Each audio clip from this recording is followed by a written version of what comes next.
Senator Bernie Sanders, independent of Vermont, ripped the Inflation Reduction Act Saturday for doing little to fight inflation and not enough to help Americans struggling to afford health care, child care, and housing.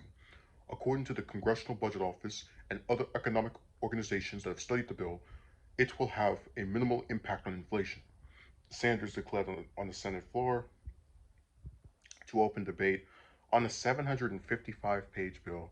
That's something we don't discuss it often, but a lot of these bills are purposely written to be so long that nobody has time to read all of it, which will raise taxes on corporations, fight climate change, and reduce some prescription drug costs.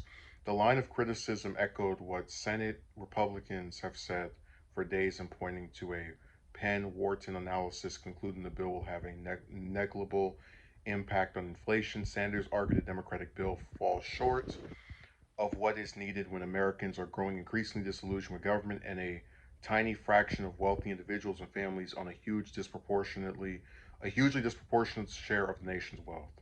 He pointed to the lower standard of living many younger people now expect compared to their parents' generation, the daunting cost of housing for people starting out in the workforce, in the work world, and the stagnation of wages. This legislation does not address any of their needs, Sanders said. This legislation does not address the reality that we have more income and wealth inequality today than any time in the last 100 years.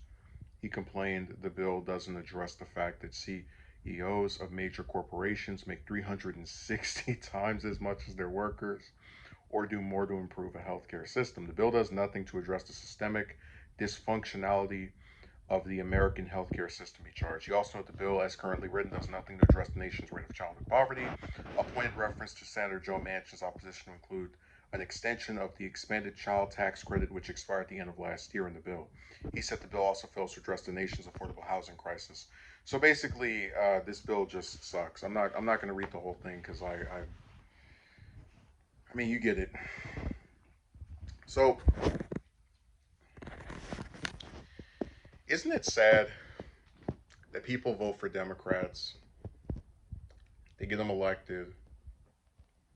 They give them a majority in both the House and the Senate. And they can't even be counted on to do something as simple as passing a child tax credit. We're not talking about free college. We're not talking about ending every war. We're not talking about single payer or Medicare for whichever term you use to refer to it. Something as basic as extending a tax credit to further mitigate the amount of child poverty. You can't even get not even Republicans, but like moderate Democrats, right? The Joe Manchins, the cinemas, like you can't even get people like that to support and back a proposal of that nature because they say it's too much. Oh, we can't afford this. That's really pathetic. And like I get irritated with Sanders a lot nowadays because it feels like he doesn't really go after these people as much as I would like to see it. Like he's playing patty cake with Biden too much.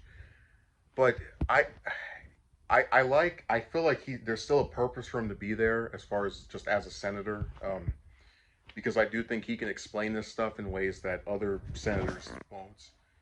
And there's also something wrong with the economy, with inflation. And you just have this really crappy bill, and it goes back to this thing of like, what's the point of voting for these Democrats, of voting for any of these politicians, if you're going to keep having them do nothing to solve the issues that are affecting you, um, but be counted on every year or two to donate to them and to make sure that their opponent doesn't take their seat because so many evil things will occur. So I like what I read. Maybe I'll read the rest of it tonight. I don't know. It just seems like we're getting nowhere with this stuff. Like over and over again, it's the same thing.